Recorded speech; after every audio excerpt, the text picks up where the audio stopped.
among university students in the 60s. And I want to read from a book entitled Soul Friend by a sociologist named Kenneth Leach, who did an analysis of the 60s generation in that time period. And here's what he says. He says, university students in those days were not restricted to any one social class or cultural group. Not all of them were drug users, and most of them were not hippies. They were a very mixed group of people. What they did seem to have in common, however, was a search for meaning in their lives. And by this, they meant an inner meaning, a spiritual meaning. And I think that's true. It seems to me that in the 60s, there was an incredible hunger for purpose and meaning in life, to give one's life to something. I'll never forget, there was a girl that I was somewhat interested in, and I saw her in a march on campus against the Vietnam War, and I asked her, I said, Carol, do you know what you're marching for? And she said, no, I really don't. I've never thought about it. Well, I said, why are you marching? Because I want to give my life to something that's bigger than I am, and I hunger to have some purpose in life. And I think that was something people got in touch with. My father's generation, who fought World War II and experienced the Depression, tended not to ask those kinds of questions. They came back from World War II, and they had suffered economic deprivation as children, and they tended to bury themselves in their work. My generation that had a little bit more leisure time began to ask big questions. Now, the problem with my generation was that it has bequeathed to you a culture that is now largely committed to relativism. And I'm going to do the best I can to define relativism, but Alan Bloom, in his book, The Closing of the American Mind, Bloom was a professor at the University of Chicago, makes a statement in his book along the following lines. He says, there's one thing a university professor can be certain of the freshman class, and that is that they will all be relativists. And I would simply add to Bloom's point that if they're not relativists by the time they're freshmen, they will be by the time they're seniors, if they are humanities majors. And we have a situation on the university campus where this idea that everything is relative, in a certain interesting sense, is widely accepted as the default position. A recent survey indicated that something like 85% of college students have bought into some form of relativism or another.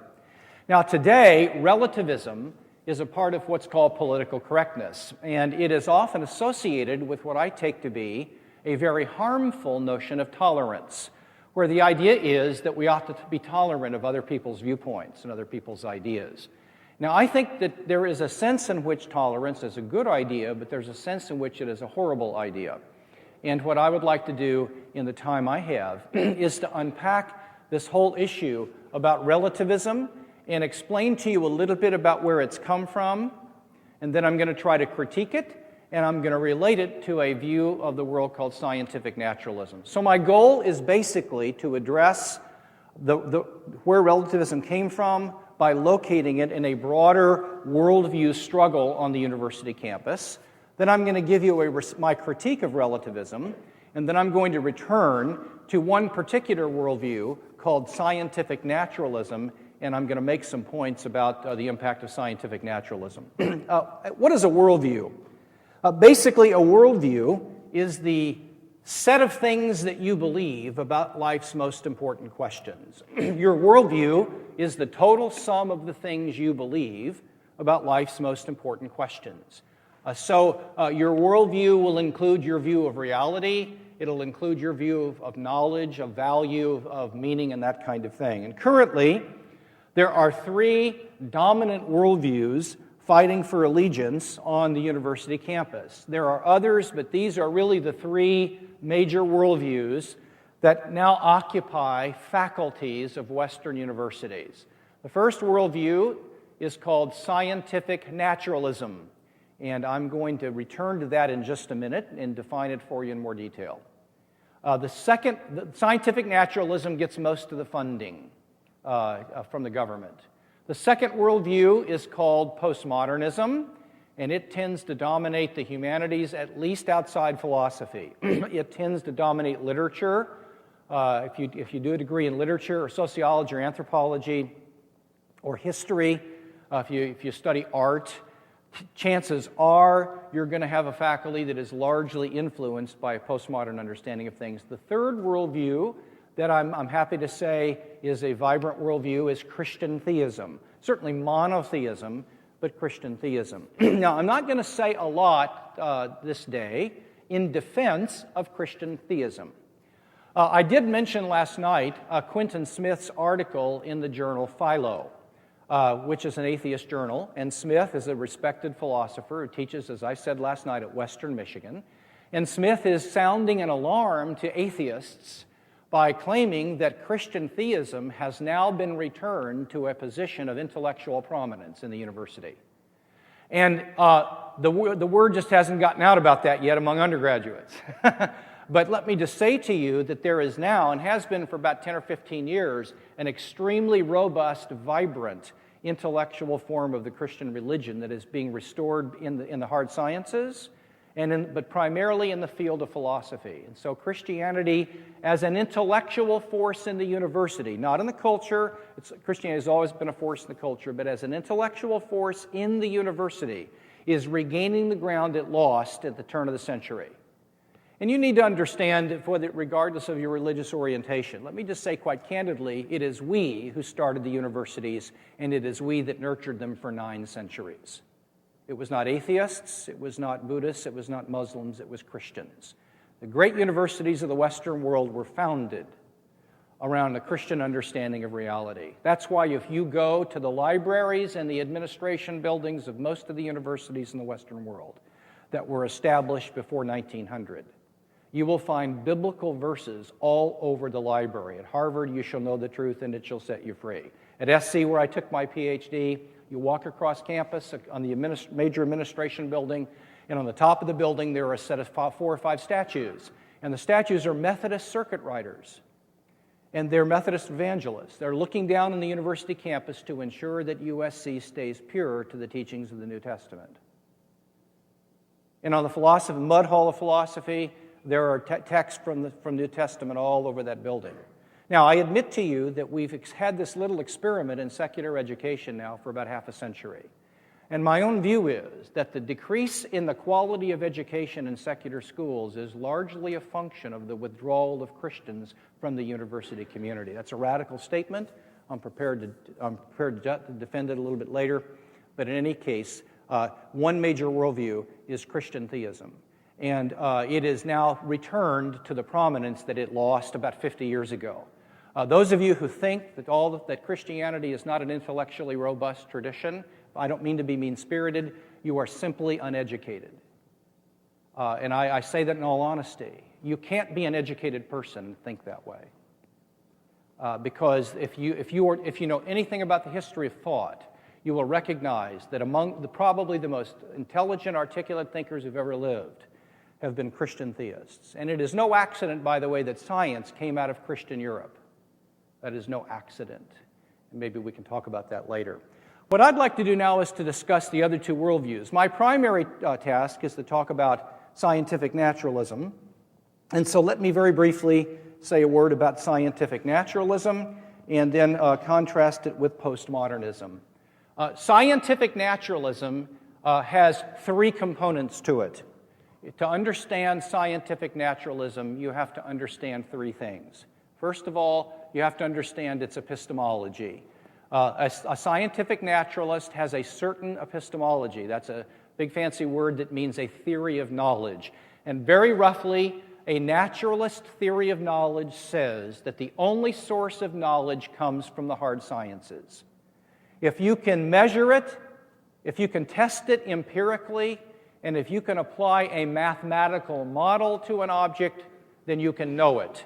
If you cannot test something empirically with your 5 senses, if you cannot subsume a phenomenon under a mathematically describable law of nature, then it cannot be known. So according to the scientific naturalist, the only place that we gain knowledge is in chemistry and physics and the hard sciences. This is one of the reasons why those of you who are psychology majors find that your faculty are tripping over one another to come up with quantitative data because they don't want to be considered a soft science. And there's nothing wrong with quantitative analysis, it's just not the whole show. But in any case, that's the naturalist epistemology. The second aspect of scientific naturalism is a story of how everything has come about. I call it the naturalist creation myth. I don't use myth as false, although I think it is false. But by myth, I just mean a story of how everything came to be. The details of the story I don't need to go into, but very largely, the story that the naturalist tells about how you came about and how we all came about has two features that are true of it. First of all, the story is told in terms of bottom-up, parts-to-whole kinds of explanations. That is, the naturalist will explain wholes in terms of the parts and the structures among the parts of those wholes.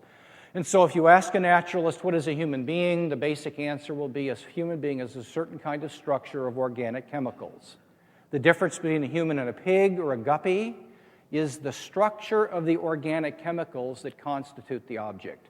And so the naturalist is going to tell a story about how the galaxies and the sun and the earth were formed. The naturalist is going to tell a story about how the mountains and the rivers were formed and how all living things were formed in terms of the rearrangement of little BBs, or if you want to call them wavicles, little wave BBs, and how these things cluster together into groups of little BBs according to natural law. That's the first part of the myth. The second part of the naturalist myth, again, I use myth as a story, not that it's not true, though as I said, I don't think it's true. The second part of the naturalist story of how everything came about is they allow only for efficient and not final causes. Now, this is very important for you to understand for our topic of relativism. Suppose I say my wife is boiling water on the stove, and I say to her, honey, why are you boiling? Why is the water boiling? She can tell me a story of why the water is boiling in terms of efficient causes. An efficient cause is that by means of which an effect is produced. So an efficient cause is that which produces an effect. Okay? An efficient cause exists temporally prior to its effect.